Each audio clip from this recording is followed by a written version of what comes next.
everyone. I am Dr. Bradley Wolfe, and I'm going over this next chapter in Communication in the Real World, Chapter 10 on informative speaking. Now, most of the public speaking that we witness is informative, right? Where people are trying to inform us, we may be trying to inform other people if we're the speaker, but it's all around us, right? We have these messages all around us. You can see them very familiar in like a classroom environment. The teacher is informing the students, right? That's a pretty common form of informative speaking, but also in a workplace. If we're having a meeting, one person may be presenting information to the rest of the audience, their coworkers. And that can be a form of informative speaking. If we go to a conference, the people often are listening to informative speeches. So informative speaking is all around us. It tends to be,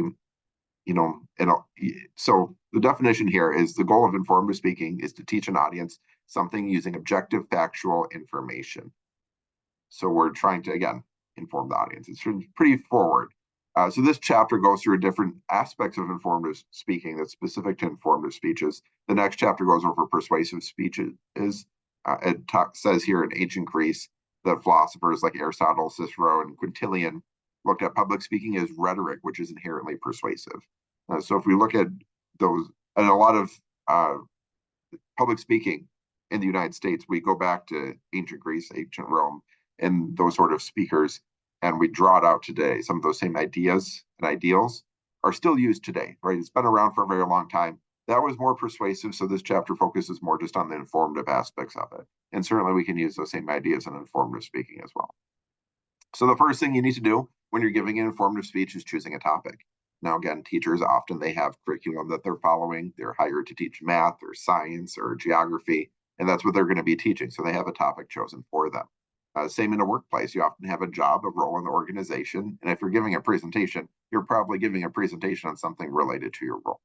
So we don't often have a lot of choice in terms of our informative speaking topic, what we may be sharing about, especially in those more kind of formal professional situations. But there may be other situations where you get to choose to give a speech. If you get, want to speak at a conference, you can, put a proposal together for what you want to talk about. You may talk to your boss and say, hey, I want to talk to my colleagues about this topic. And so you may be proposing topics as well in a variety of environments. I've certainly done that in previous jobs. So that's something that can happen very regularly as well. If you're a student giving a speech for an informative speaking, for a public speaking class or communication class, you're giving an informative speech, you'll probably have some choice over your topic. So again, it's looking for objective information that gives a lots of different types of speeches. So it could be a speech about objects, about people, about concepts, events. Certainly you can read through these ideas if you are trying to brainstorm what you want to talk about. What I always tell my students is pick something that you're passionate about, inform something that you already know a lot about and that you're excited to share, because that excitement is going to get the audience excited. If you pick a topic that you think is boring, the audience is probably not going to be as engaged as they could be if you're sharing about something that you like. So feel free to be creative in terms of your topic choice and think about, you can make an informative speech about anything that you want. You can give an informative speech on staplers, right? If we do objects, you can give an informative speech on a holiday. If there's something that you like to celebrate, you can, give an informative speech about process. My brother does like manuals for I think he works for a lawnmower company. He did that before at least, but he'd make those manuals. So how does a lawnmower work, right? You can give an informative speech on that. So you can give an informative speech on just about anything. So again, be creative there, but work within the constraints of the occasion. So if your teacher may give you some guidance, I give my students guidance on what sort of informative speech you should choose. Certainly, if you have a boss, they may give you guidance that, hey, it should be a little bit more related to your role. I know you really like the color blue, but I don't think giving an entire speech on the color blue is appropriate for, our workplace gathering. So again, you may have some guidance from somebody else. Put some constraints on that topic choice and make sure to follow those too. So after you chose a topic, then you get to research the topic. So again, I say pick something you're passionate about. Pick something you know a lot about already. You're still going to do some research, right? You still want to make sure you have credible sources. Sometimes my students will pick something that they know a lot about. Hey, I grew up with this. I grew up on a farm. I really want to talk, give an informative speech about cows and a dairy farm. Well, you may know a lot about it, but we still want sources to help boost your credibility, because in a 6-minute speech or 4 to 6 minute speech, you may not be able to convey the credibility that you have in that short amount of time. But if you sit there and cite the American Dairy, Dairy Association, they have some credibility that they built over time, and that's going to make the audience know, hey, this person, not only you can share that you've worked on dairy farm your entire life, but you've also done your research. You also know what you did a little bit of work to put this information together with us, and it's going to make you seem more like an expert. So you want to again take the time to research it. So certainly you can use Google to research if you want to research that way. If you are researching through Google, you're going to need to make sure that the information is credible. You're not just finding random blog posts by someone who knows nothing about your topic. And even if they know a lot about your topic, how are you going to convey to your audience that that is a credible blog, right? If you just say Bradley Wolfe, who wrote this blog, like again, we don't know who Bradley Wolfe is. He could be anybody. How do we know that? I'll stick with dairy farming. How do we know that Bradley Wolfe knows anything about dairy farming? I know very little about dairy farming. I would not be an expert on that. So if you're citing me as your source, it's probably not credible. Even if you're going to say, oh, it's Dr. Bradley Wolfe, he has a doctorate. I don't have a doctorate in anything related to agriculture. I'm not going to be the expert there. So again, how are you going to convey to your audience that these are experts? These are people who know what they're talking about and they have credible information to share. You're going to include that with your verbal citations when presenting your speech. But when you're researching, you're going to want to keep that in mind as well. That how do you know that this is credible information? Just because it's, oh, this is what I was looking for. Oftentimes students will do research. They'll go on Google. I need someone that's that's going to tell me that cows are black and white, because I know cows they're black and white. Well, there are cows of all different colors, right? All different hairstyles and whatever else. Some have long hair, some are short hair. There's a wide variety of cows. They're not all black and white. And I'm certain you can find a picture online of a black and white cow, put that up there and say, hey, look, cows are black and white. That's one of my main points, right? If you're searching for some very specific piece of information, it may be biased, it may be incomplete. So you want to, again, make sure you're looking for contradicting information, make sure you're looking for credible information. It's going to give you the full picture and give you a lot to look to share, not just, oh, I need to cite something, so let me find the first thing that I can find. So one of the things the textbook here says too, make sure to have some practical takeaways in your speech, so the audience may learn some interesting and useful things on any informative topic. But what do you want the audience to take away from the speech? So the example, they say prohibition in the United States, talking about how alcohol was prohibited. What do you want me to know now? So for example, here it says that led to the creation of NASCAR. Okay, that's an interesting takeaway. That's an interesting tidbit of knowledge based on that historical period of time. So what do you want your audience to take away? What new thing do you want them to learn based on your speech? So after you did pick your topic, you start doing your research, you're going to start organizing and supporting an informative speech. So there are different organizational patterns that you can use. So these are some examples of organizational patterns that the textbook has. On here. Oh, it doesn't give examples. It cut this short. The old textbook had organizational patterns, had a lot of them to look at, but this one cut a little bit shorter. I think it was in the last chapter. One of the previous chapters we're talking more about organizational patterns. But certainly you can use a variety of organizational patterns for an informative speech, and you want to be thoughtful about what are your main points and then what are the subpoints within a speech. 10.3 then is methods of informing. So different ways that you can inform the audience and share what you've learned. The first one it talks about here is informing through definition.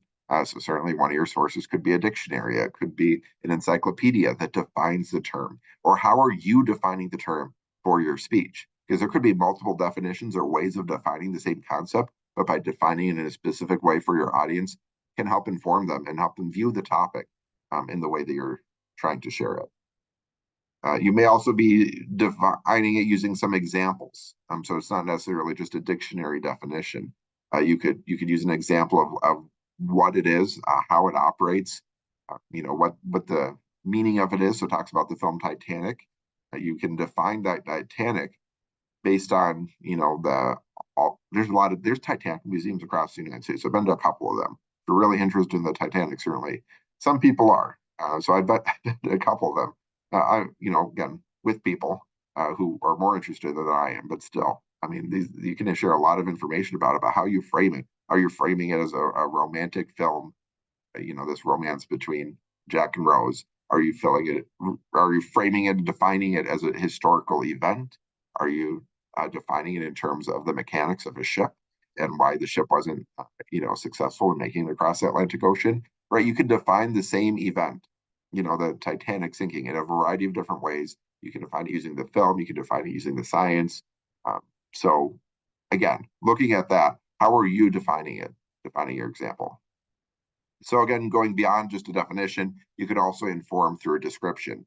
So it's informing through a description entails creating a verbal picture for your audience. So you're going to bring it to life a little bit more. I think that's pretty similar to defining it because you can start describing it after you've defined it and building upon that definition to create a more full description. So the description is just about defining it further and providing more information there. Next, informing through demonstration. I remember in fifth grade it was, we were supposed to do a demonstration. And I'm like, I don't know what I can talk about. We're supposed to do a demonstration speech. So I made a little paper house, right? I still remember that all these years later. I made a little paper house because like, I don't know what else to do. So I just had to think of something. And again, it was like, I don't know what I do that I can demonstrate that I can show how to do, especially when I was in fifth grade. Probably can demonstrate some things now, but oftentimes if you so it talks a little bit about persuasion here, that some of those infomercials where they're trying to sell something, they're going to do a demonstration.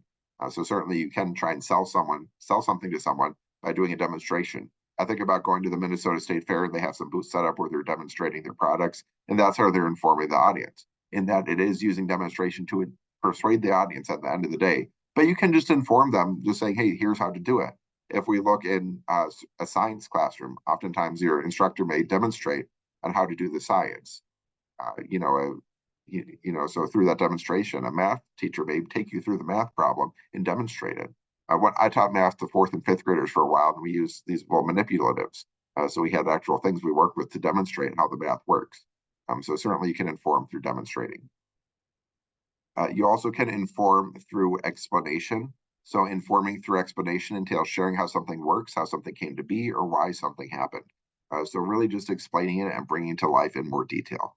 A lot of the informing is just really defining the terms and bringing them to life, right? Using examples, stories, explanations to help bring it to life and help the audience understand and retain that information. So when we look at effective informative speaking, there are several challenges, common challenges to overcome. So these ones include avoiding persuasion, avoiding information overload, and engaging your audience. So the first one is avoiding persuasion. Sometimes I have to work with students on this to try and figure out, okay, you have a really good speech. I love the topic, but it's persuasive. You're persuading them about something. Like I gave the example of a demonstration. If you're trying to sell something, that's persuasive. So how do you get rid of the persuasion and just focus on informing the audience? So it gives you the example here that it's more of a continuum between informing and persuasive. It can be mostly informative with maybe a little bit persuasive. We all have biases and what we believe and how we see things. So if your teacher's teaching you about something, they have a bias. They have a bias in how they're informing you, and they're persuading you to be informed in the way that they perceive the situation. So there's some persuasion there, even though they may be framing it as, oh, this is objective, right? Well, it's objective based on what they know, their experiences, their education, but it certainly has some bias to it. And even with persuasive speeches, you're still going to have to inform the audience, though, right? You're still going to have to share some information with them. So it's really a continuum. But if your classroom assignment is to give an informative speech, it should be informative. You shouldn't be persuading the audience or trying to convince them of anything. On the other hand, if your assignment is to be persuasive, right, you should make sure you're persuading the audience. What do you want them to think differently about? What do you want them to do based on having that knowledge? So it gives some other tips here on how to make sure if it's informative or persuasive. Really, it's a continuum.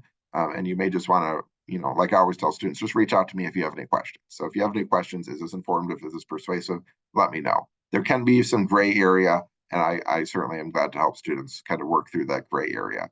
But if you're trying to do it on your own, the section of the textbook will give you some additional tips for you to think about that.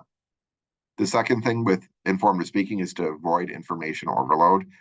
So one common problems I see with students in this perspective is they just start listing out information. They're listing out facts. I can't take in that information. You throw a whole list at me, I'm not going to retain the entire list. So what I recommend is reducing the amount of information you're sharing and take more time to bring it to life. So instead of having a list of 10 things, let's focus on 3 of those things and provide details, provide examples, say something that's going to be a little bit more memorable. Often stories and examples can help make it more memorable for the audience than if you just quickly run through a list. So you may want to statistics too. Another way to use statistics well, instead of just throwing numbers at the audience, have an image, right? Have a visual aid, have a graph, and explain the graph. Don't just say the number. 85% of people, trying to think of an example. 85% of people have black staplers. Again, looking at what's on my desk. Take some time to explain what's the meaning. What does that mean then? Why black stapler is important to your informative topic, whatever it may be. How does that impact the production line of staplers? Right. So again, you have to think about what does this information mean and explain it to the audience instead of just throwing a bunch of information at them. Help them process the information that you're sharing. The third tip here is to make sure you're engaging your audience. So you're competing for the attention of your audience against other internal, external stimuli. So some people may be on their phones and distracted by technology. If you're giving a speech over Zoom, they may have their email open and looking at it through email. They may just be hungry. They may be distracted by something on their mind. They may, get off. Again, they may look engaged, but they're not really engaged. So how do you make sure to engage them? So one of the ways, again, that's why you start with an attention getter. Your speech should start with an attention getter to draw your audience in. If you're excited about a topic, your audience will be more excited. Your enthusiasm will spread. So again, pick something that you're excited about that can help engage the audience as well. Audience members are more likely to stay engaged with a speaker they view as credible. So if you're establishing your own credibility, if you're citing your sources, if you're sharing, important, helpful information, some good evidence to support your main points, the audience is more likely to be engaged. It also says repackaging information is a good way to appeal to different learning styles. So some people like visual, some people like auditory, and some people like doing things with their hands. So oftentimes having a visual aid will be helpful, but if it's too much, if there are tons of words on the screen, it may distract the audience from listening to you. But having some sort of visual for them to look at, a visual aid, can be a prop, it can be a slideshow, it can even be the clothes you're wearing, right? That's part of the visual intake of information. It can be helping visual learners. Auditory, again, making sure you're speaking loud enough for them to hear. If you're using microphone, that the technology works well. Make sure to project your voice so people in the back can hear you. If you're giving your speech over a computer, make sure you're speaking loud enough. I've had students, they upload their speech in an online class, and then I barely can hear them. I have to put my volume up all the way. I have to sit here with my ear right next to the computer just to hear. So make sure you're speaking loud enough so the audience can hear you. And then if your audience likes doing things with their hand, passing around a prop can be helpful. Again, if you're a teacher and they have a longer period of time, it's an whole hour where you have a presentation, let them do stuff on their own, right? Engage them in small groups, whatever it may be. Find some ways to work together. It says even in a shorter speech, you can ask a volunteer to help with the demonstration as well, so the audience can kind of see that being done. Then at the end here is a sample informative speech. So you certainly can read through this. I always recommend that the outlines are much more simple than this. This is like the entire speech. I recommend one sentence per main point or one per subpoint too. Keep it very condensed, just a very brief outline that you're going to elaborate on when you're presenting the speech itself. So I have sample outlines uploaded in my course room for my students. It's more of what I'm looking for. This one's a little bit too long, and it may be longer than the speeches I assign in my class. But certainly this is a sample with a lot of good information that you can read through if you would like to look at that. And so that's the end of the chapter on informative speaking. Again, informative speeches you're just teaching the audience something, right? You're trying to share objective, factual information with them. Of course, every source has some sort of bias for it. So when you're doing your research, you want to look to make sure you're looking at multiple perspectives, you're finding credible information, and then you're going to share that with your audience. So that's going to help boost your credibility by sharing those different perspectives that you found within your research. So again, make sure to pick a topic. I say pick a topic you're excited about. Do some research beyond what you already know, and then kind of package together, organize it well, where you have credible evidence to support those main points, and pick something that you want the audience to take away from their speech. So that's a little bit about informative speaking. The next chapter is on persuasive speaking. So hopefully you watch that one as well. But thanks for watching this one. You all take care and reach out if you have any questions.